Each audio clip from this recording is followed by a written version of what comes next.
Today I will review this new ammo MIG kit T-54B MIG production. This is the first ammo MIG kit in 1/72 scale.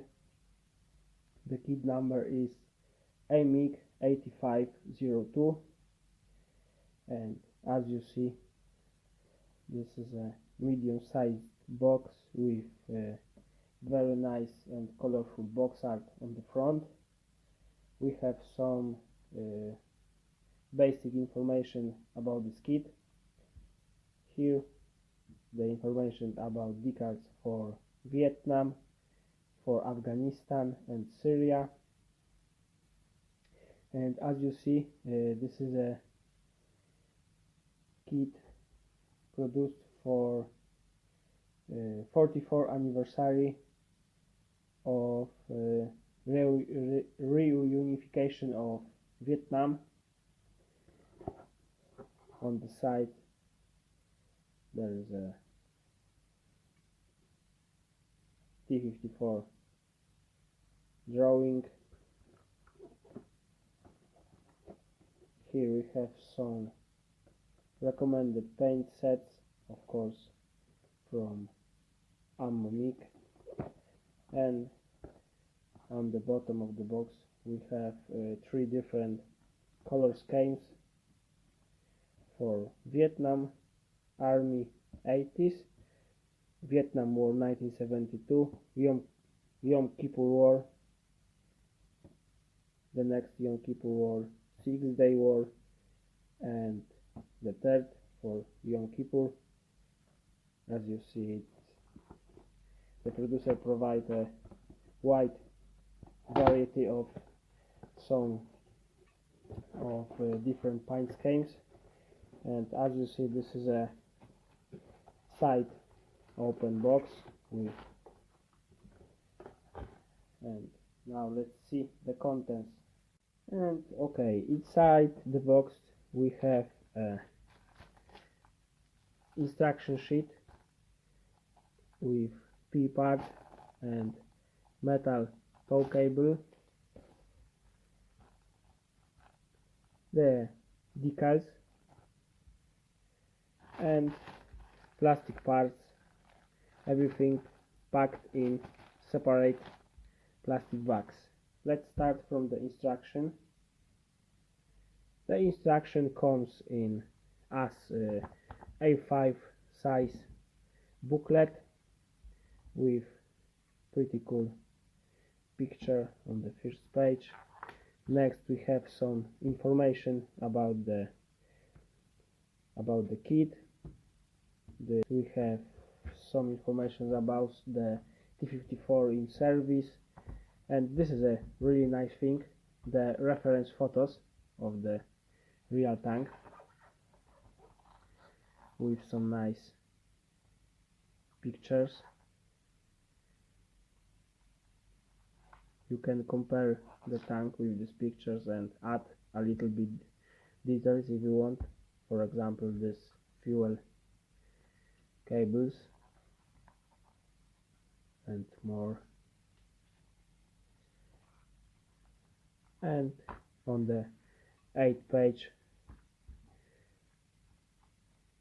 we start the construction of the kit. Of course, first we have some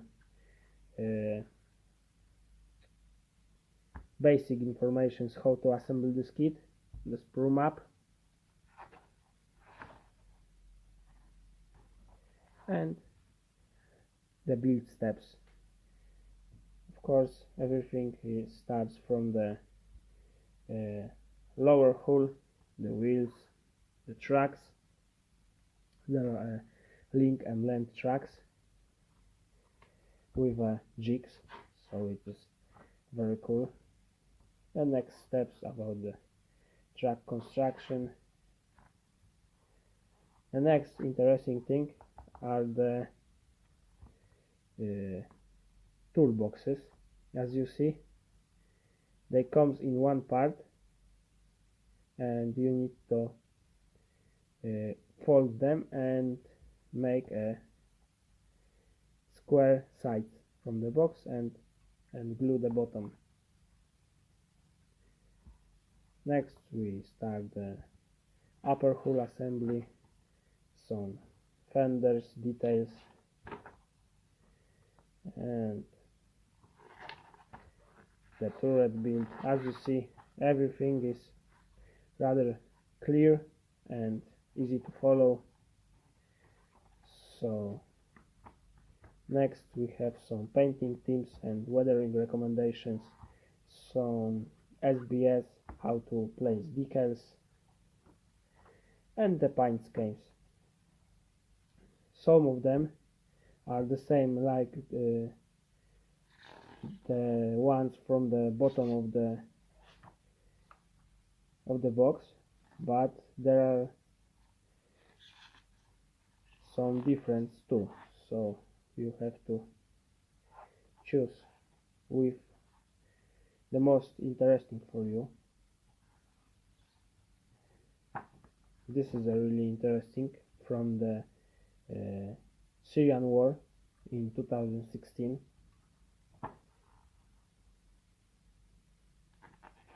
This is a wide variety of different paint schemes, and on the last page we have some presentation of Ammo MiG books about 1/72 scale. Now let's check the plastic parts. Let's start from the lower hull.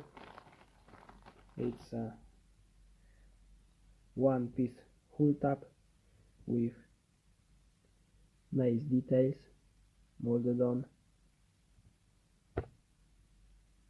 You can see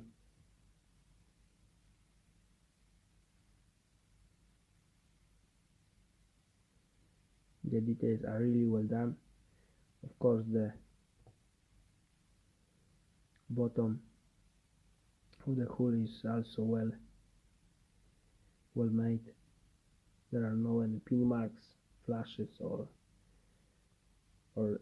any different issues. Everything looks very well.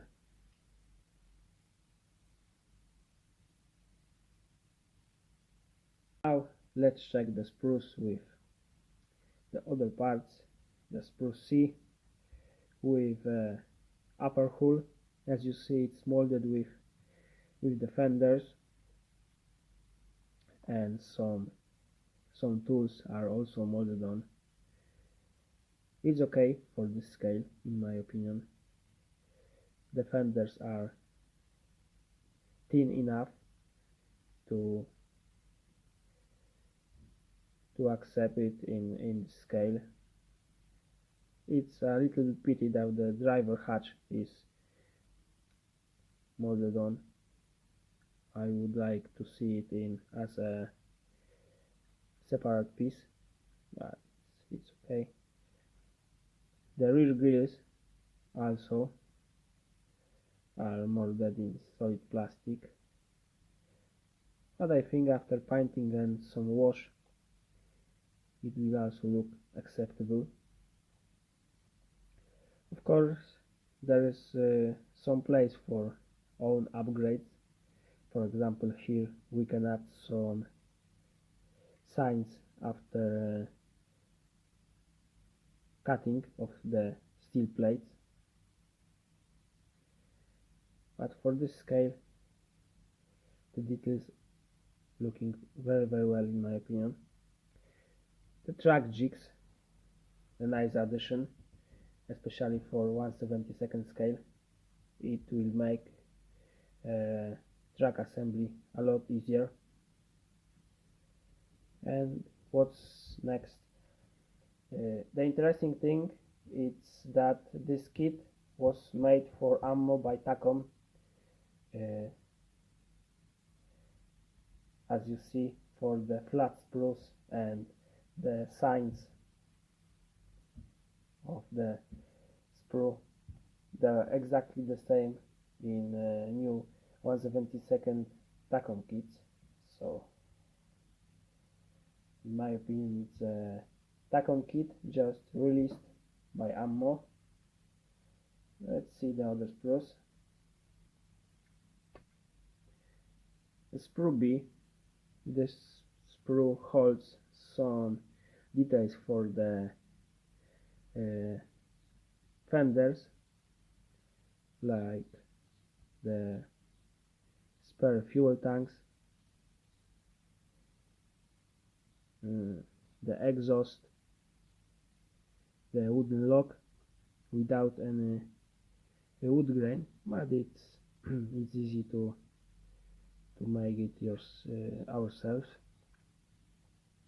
And the interesting toolbox that comes as one part, and you can see here you have some cuttings on the part, and you can fold it like a P part and just glue the upper part of the toolbox. It's easier, and to be honest, this is the first time that I see something like this. I'm very interested how it will work during the assembly. As you see, the sprue gates are really thin for small parts, so it's next good point in this kit. It will make the cutting parts of the sprue a lot easier and safer. And again, everything looks clean and sharp.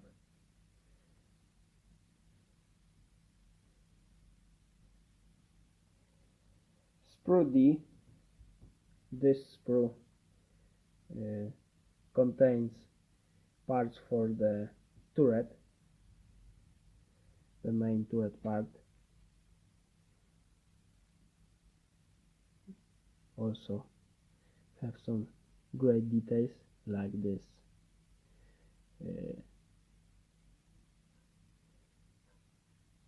and the periscope covers. Everything looks very good. The Dsk Machine-Gun also looks very fine.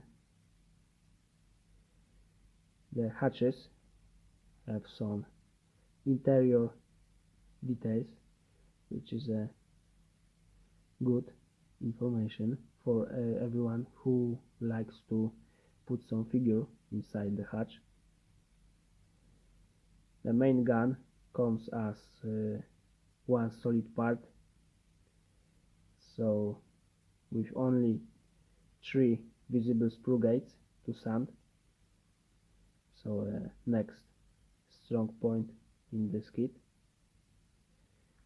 because you don't need to use any aftermarket metal barrels and avoid annoying sanding when you need to glue the barrel from 2 halves.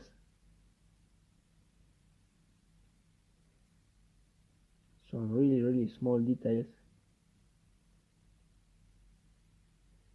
and they also looks very good. The gun mask, everything looks cool. And the last 2 sprues, they are exactly the same. This sprue contains the wheels and the tracks. The wheels comes from 2 halves each. Again, the details are really convincing. Everything looks good.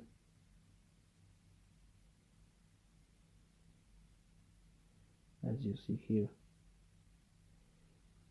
that looks very well. And the tracks, as I mentioned earlier, they are link and length tracks. They also looks very good. They are well detailed, but they are not perfect. As you see, there are some injection pin marks that need to be removed, especially on this single links, where you will need to use some putty and just fill this pin marks. Except this, the tracks also looks very good. Of course, they are much better than rubber bands.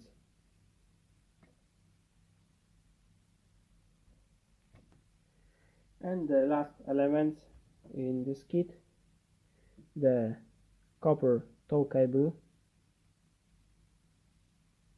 3 parts with only a few details. For example, the brush guard for front lights, and the rather big decal sheet for 8 paint schemes. They are very nice and colorful. They are shiny, and